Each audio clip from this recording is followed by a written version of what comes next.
if you'd like, what I can do, Bill, is to go over the questions as I understand them that Mary Silks had provided to me and respond to those. Would that be the most effective way to do this at this point? I think so, yes. Okay.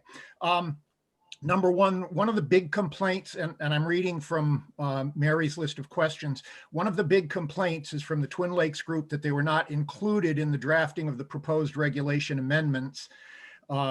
And she wanted me to explain to everyone the procedure for an amendment to the regulations. The procedure that the Wetlands Commission is using is the traditional procedure in Connecticut. Normally the way it's viewed is when a commission is either elected or appointed to do its job, they're serving as the representatives, that they are basically the representatives of the community for doing that job. So it is normally within their purview to look at the regulations and try to make their best judgment about what needs to be done, if anything, to amend or correct or update those regulations. Once they have made that decision as a representative of the people of what they think needs to be done, then in order to actually make that happen, they have to go through a public hearing process. So traditionally, the way it works is the commission comes up with a proposal, and then that proposal goes to the public during the course of the official public hearings. So the way that the Wetlands Commission in Salisbury has done this is sort of the traditional way. There was no, to my understanding, there was no effort or intent to exclude anybody. The notion was that at the time the public hearings come on, that's when people would be able to react and present to the commission their points of view. Now, up until the time of the public hearing, of course, the commission has had to post its agenda so that anyone interested in commission business would always be able to find out what the commission is working on and doing. And anyone would have had the opportunity to attend any of those commission meetings. So the public has always been invited in that sense to participate. But the public hearings on proposed legislation or proposed regulations, that's the traditional way of doing it. So there was no intention to shut anybody out. It's just the idea is that once the proposal becomes formal, and it's gone through the vetting process of going to the DEEP and going to other agencies to study it and so forth, that's when it's finally brought to the public for their comments. And again, the commission can react after or during a public hearing to any comments the public can make. And many commissions do that. Many commissions make very many changes in their proposed regulations as a result of the public's response to it. So I think I understand the Twin Lakes group's concern, but I think the process was not intended to shut it out. It's the normal process that Connecticut communities use. And Mike, I would just say on Monday, the 7th, the commission is going to hold a working session, which anybody can watch by Zoom. Right. It won't be open to public comment or questions, I gather, but it's at least an idea. We can listen to what their discussion and how they're thinking about this. Right. Right. That's what I understand is going to happen. Yes. So can I interrupt with one quick question while you're on this topic, Mike? Sure, Curtis. If after 30 days after a hearing, the commission decides to make some modifications to their original draft, does that start the clock again for a new? It depends on what they do, Curtis. If they were to, if they're proposing a general change to the regulations, if they're saying they're wanting to update their regulations and sort of everything is under consideration, they have a lot of flexibility to make changes to those regulations without having to go back and start the process all over again. But there's sort of a gray area in there. If they were to, let's say, if they were to come to the public and say, we're going to change section 1.1, section 5.4, and section 3.2, and we want comments on that. And then somebody comes in and says, well, you ought to change section 8.5 as well. And they say, oh yeah, let's do that. Well, no, they can't do that because the public has to be notified as to what it is they're considering. And Right. if they've told the public that they're only considering changes to 3 sections, then they can't change a 4th section. But when they're saying we're considering general changes to the regulations, and so everything is up for grabs and anybody can say anything, they have a little bit more flexibility. Nevertheless, I would say in this case, the regulations that they're proposing to change, that if you look at their document, you can see where the changes are proposed to be made. And so any of the sections that, any of the changes that are going to be made are substantive. In other words, they relate to a certain aspect of the regulations. And so I would say only those aspects of the regulations could be modified. They wouldn't be able to change a regulation that has nothing to do with any of the other changes that they're proposing to be made. Has to be within the scope of what they're talking about. I'm sorry to interrupt you. That was, No. That's a great question. That's a great question. and now I'll mute myself. And by the way, if you want to afterward, I can make a couple of comments about the telecommunication tower thing, but right now I'll keep going on this. The second one is there's a common belief that the state has mandates on the distance of the upland review area from the wetland or watercourse. Some people believe it is 75 feet. Some people believe it is 100 feet. The fact of the matter is that the DEEP does not have any regulations or standards that set the distance for upland review areas. In fact, literally speaking, they don't even require commissions to have upland review areas. It's just that from the inception of the Inland Wetlands Act back in 1972 or 1973, virtually every town has decided that the only way they can really protect wetlands is by looking not only what's going on in them, but what's going on outside of them, with the idea being that you can be 50 feet away, you can be 100 feet away from a wetland or a watercourse, and you can be conducting an activity that's going to have an impact on them. So the state has never had any particular standard for what an upland review area should be. And for that reason, towns vary across the state as to what standards they set. It's not unusual in my experience for a town to propose differences between the setbacks or the upland review areas from just a regular wetland or watercourse and those from wetlands or watercourses such as lakes that people are particularly concerned about and particularly concerned about protecting. There can also be standards that are made a little bit higher where you have areas of steep slopes, as you do in some areas around Lake Woonanskopomic, where something that is happening because of the steep slopes can cause erosion that gets down into the lake. So it's not unusual to have a standard for about 200 feet around some. I'm not saying it's every town does, but it's not unusual for towns to do that. Certainly 100 feet is a very, very common standard for wetlands and watercourses. 75 feet is actually somewhere on the modest side. So there is no state standard, and towns do vary in their approaches, and they do vary in many cases depending on what it is they're protecting, with lakes tending to have a higher standard than others. Third comment, the Wetlands Commission has proposed new regulations and definitions that go beyond that mandated by the state. One of the problems with the Inland Wetlands Act, and one problem with virtually any kind of land use legislation, are terms that are not defined by state law. And that leads to a lot of head scratching. Nobody is quite sure what they mean when, for instance, clear cutting, that one. Believe it or not, there's no state definition of clear cutting. So every town has been left to figure out on its own, well, what the heck do they mean by clear cutting? And the state has never given an answer. DEEP has never created a regulation that sets a specific standard applicable to all the towns, and there's no court decision that applies to that. So that is problematic. And so what some towns have tried to do, because they get these questions over and over, is they propose regulations that address questions of definition, questions on terms such as clearing. What does clearing mean?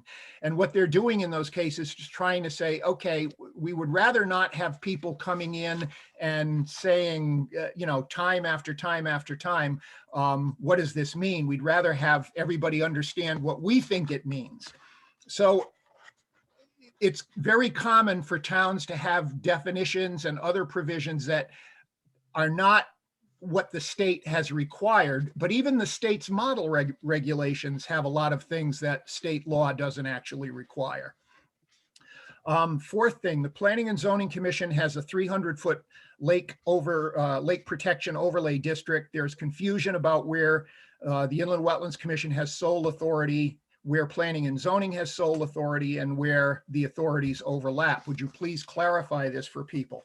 I can't clarify it for your town. What I can say is that under state law, it's been recognized from very early on in the history of the Inland Wetlands Act that there is overlapping jurisdiction. One of the earliest cases from the town of Reading from about 1981 or 1982 was a situation where a landowner was planning to install a septic system, and the Inland Wetlands Commission was involved, and the landowner claimed, well, the Inland Wetlands Commission has no jurisdiction because that the question of where a septic system can go is entirely within the hands of the local health authorities.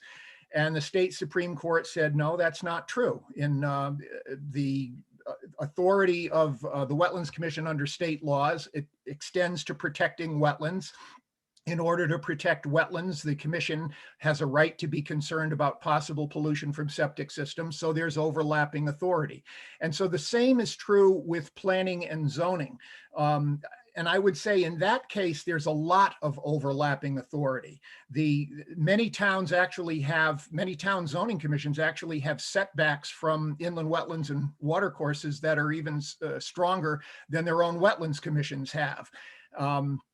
You know, and there's a question about whether or not that's necessary, but in terms of their ability to do that, state law for zoning commissions is very broad and does give them the opportunity to take action to protect inland wetlands and watercourses, even though state law clearly also gives inland wetlands and watercourses the right to do that. So when you're talking about a 300-foot lake protection overlay district, for the Planning and Zoning Commission, yes, that certainly is possible.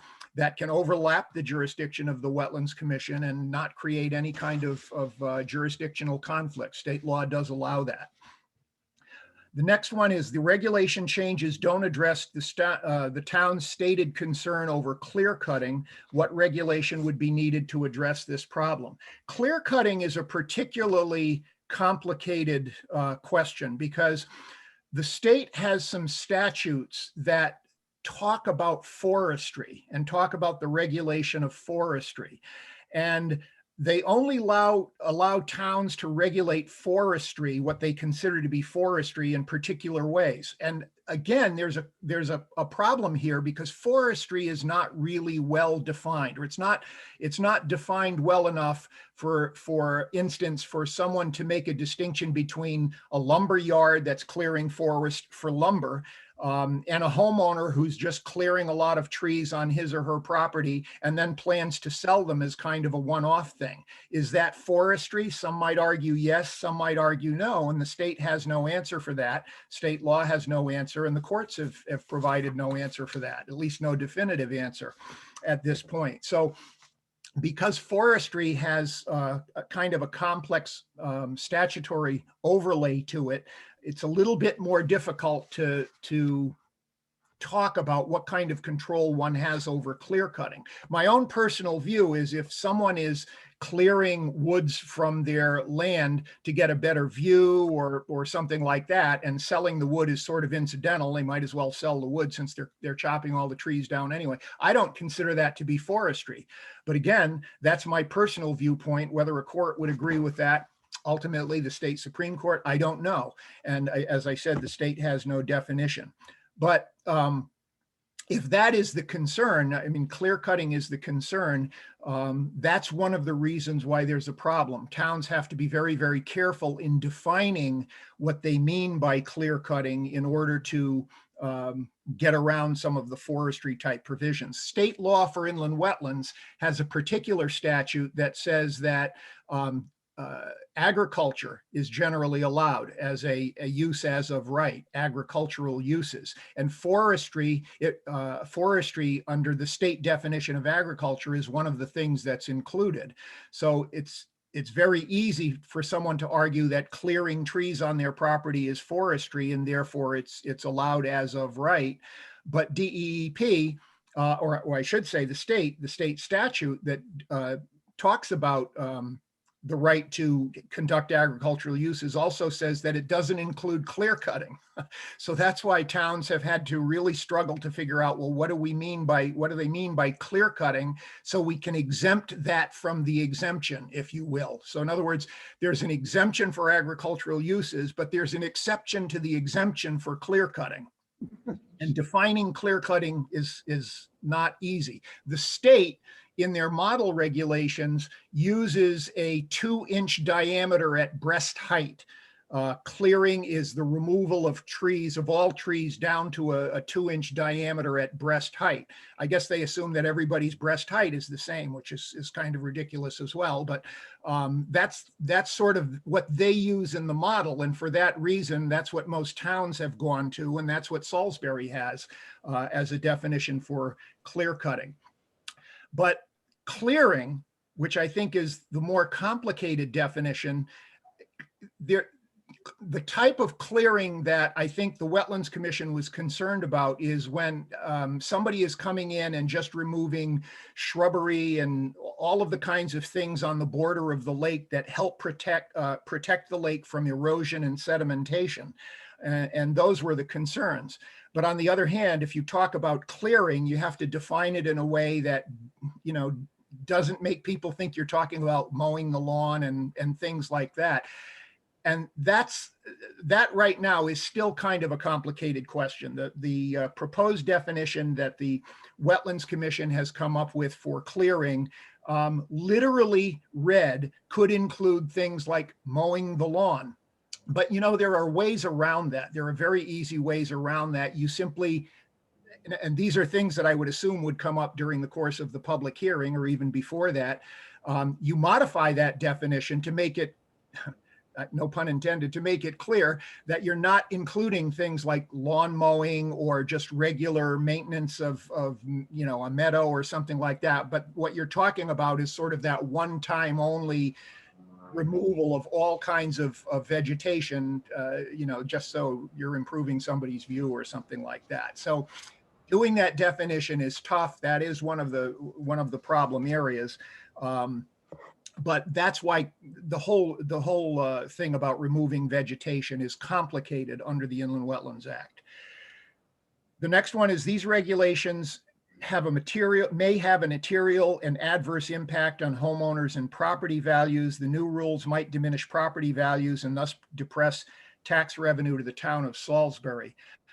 I'm not an appraiser, and so I can't offer any professional opinion on appraisals or what might or might not affect home values, or I can't do that as a professional. I can tell you that as a long-time land use lawyer, I think that's very, very unlikely, because the Wetlands Act is not prohibiting any uses. Unlike zoning, when you have a zoning law that says you can do these things, you can't do these things.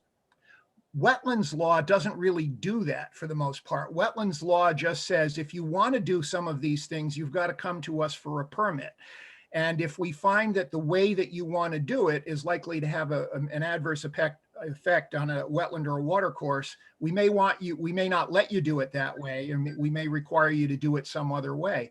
That's a far different thing than saying you can't do some particular activity. Like you can only have residential, you can't have commercial, or you can't have, you've got to have a certain amount of land. You've got to have a 1 acre lot, or you've got to have a 2 acre lot. Wetlands can't do that. Wetlands can only regulate. Wetlands can only say, come in, let us look at it, and we may or may not let you do it the way that you want to do it. That, in my opinion, is just extremely unlikely to have any impact on anybody's property values, because there's no way for an appraisal company to actually measure that on any property. They would have to try to figure out what's the likelihood that somebody is going to be prevented from doing something on this property as a result of the inland wetlands regulations. And there's no way to predict it. There's just no way to predict it. And so I don't see that there's any way that it can cause an impact on property values. Mike, Yes, go ahead. one of the major questions that people have had is, if we have to apply for a permit for any activity, that it's going to be a burden on the homeowner or the property owner, just to go in for, if you want to cut down a tree, for example, or trim a meadow or something. If you have to apply for a permit, well, does that entail hiring a lawyer and going to committee, and it can take months to get approval? The Section 12 of Salisbury's existing regulations allows the commission to delegate to its agent, its inland wetlands enforcement agent, the right to issue approvals for activities that the agent finds are unlikely to have any kind of material impact on a wetland or a watercourse. That does not require going to a public hearing. It doesn't require having a lawyer. I'm not sure what kind of application process Salisbury uses for that, but certainly that process avoids almost all of what you're talking about. It should be, and if it's not now, it could be made that way. Salisbury could have a system where somebody can come in on a very informal basis with just, you know, modest paperwork and go to the inland wetlands agent and say, you know, here's what I want to do. I don't think this is going to have any significant impact. And if the inland wetland agent agrees, she signs off on that. The burden, the only burden that is created, unfortunately, is that in order to preserve that right and to get, you know, get any objections out of the way quickly, the landowner has to publish a notice of that decision in the newspaper, and that's an expense. That is an expense. But what that does is it starts a 15-day clock running, and anybody who wants to complain about the issuance of that approval has to do that within 15 days to the Inland Wetlands Commission. If they do that and it goes to the Inland Wetlands Commission, the Inland Wetlands Commission then can decide, do we want to require an actual application, or do we want to just uphold what the ZEO did? If they uphold what the ZEO did, then they issue, you know, they issue that decision, and that's the end of it. Now, again, the landowner can always go to court, can file an appeal in court, you know, go beyond the Inland Wetlands Commission, file an appeal in court. But what I would say is the expense of doing that has got to be really worth it to the landowner who's bringing the action. And if the landowner is that concerned about the activity, that landowner probably would have filed a lawsuit anyway, claiming that what the neighbor is doing needed a bigger permit. And so you know, you're not going to avoid any litigation by going through that process. So what I would say is that, again, the only real burden that's created is whatever burden there is to go to the inland wetlands agent with an informal application. And again, that's within Salisbury's control. That's within the commission's control, how much paperwork has to go to the agent, or maybe it's within the agent's control. And then the cost of publishing a notice in the newspaper. And what that newspaper notice does is it says that if nobody brings in an appeal within 15 days to the inland wetlands agent, they're done. They can't do it any later. If 20 days later they come in and say, hey, wait a minute, I don't like that, I'm going to go to court, the court's going to throw them out, because they're going to say, you had 15 days to go to the Wetlands Commission, you didn't go to the Wetlands Commission, you can't come to court. So it's intended to protect, it's intended to provide a very short window for anybody who wants to complain to do so. And like I said, if you don't have this process, theoretically, anybody can complain at any time. That person could be conducting this activity for 30 days and somebody can file a lawsuit if they haven't gone through this wetlands enforcement officer process. So actually it provides a benefit to people in doing that. But what I would also say is that for activities that literally might fall within the definition of clearing, such as mowing lawns and so forth, that's an easy fix. That's something that the commission can easily fix by just modifying their definition of clearing, or making it, again, no pun intended, making it clear that it doesn't extend to such things as routine maintenance of lawns or yards. Okay. Next one, have the town and IWC analyzed and modeled the implications of such expanded regulations on town finances and property values? That's pretty much the same question as we've talked about before. I find it extraordinarily, I'm not an appraiser, but I find it extraordinarily hard to believe that any reasonable appraiser could find that this is going to make any difference on any particular property. There's just no way of assessing the particular impact on any property because the Wetlands Act is not prohibitory, it's regulatory, unlike zoning regulations, which are prohibitory. Has the town and or the IWC commissioned environmental impact studies which go beyond lakes and related wetlands? What studies specific to Salisbury suggest that the proposed regulations are the right solution to address the broad general issues suggested in the town overview? I don't know personally what regulations the commission has looked at, or what other town might have said to Salisbury, or what other information they might have been provided. All I can say is that based on my experience, and I've been doing this for close to 40 years now, and I've been in almost every town in the state in one form or the other, looking at their regulations and so forth. These are not unusual regulations. These are very, very consistent with what many other towns have done. So I don't know what Salisbury has looked at in particular, but I can say these are not unusual regulations by any means. Many of the homes and lots are entirely within the 200-foot proposed upland review area. Does a homeowner need a permit or declaratory ruling to replace a bush, mow their lawn, take down a dead tree, or plant an herb garden? Even a declaratory ruling can take 1 to 2 months, and a permit is 2 to 6 months. We've covered some of that already. There was a letter that was written recently to the commission by an attorney who's saying that if you read the regulations literally, somebody could certainly argue that many of those activities are covered and would require a permit. Although I agree to some extent with the attorney, read literally, the regulations could theoretically or arguably be read to include some of that stuff. I think it's extreme. And I would have to say that because you already have a 75-foot review area, the question is, has the commission or its agent ever required those kinds of permits for people doing those same activities within the 75-foot zone? If they've never required them within the 75-foot zone, then there's no reason why they're going to require them if the zone expands. They're only going to require them if the activity is significant enough to have captured their attention if it was within the 75-foot zone. So I don't think many of those activities would be covered, but again, it's an easy fix to the regulations for those uses that people are particularly concerned about. It would be a relatively easy fix to the regulations to make sure that everybody understands that those are not included. So those were the major questions that Mary had indicated. She said that there were many more than that, and she tried to put them together and capture the most significant ones. But that's my take on those areas. Great, Mike, thank you. You're welcome.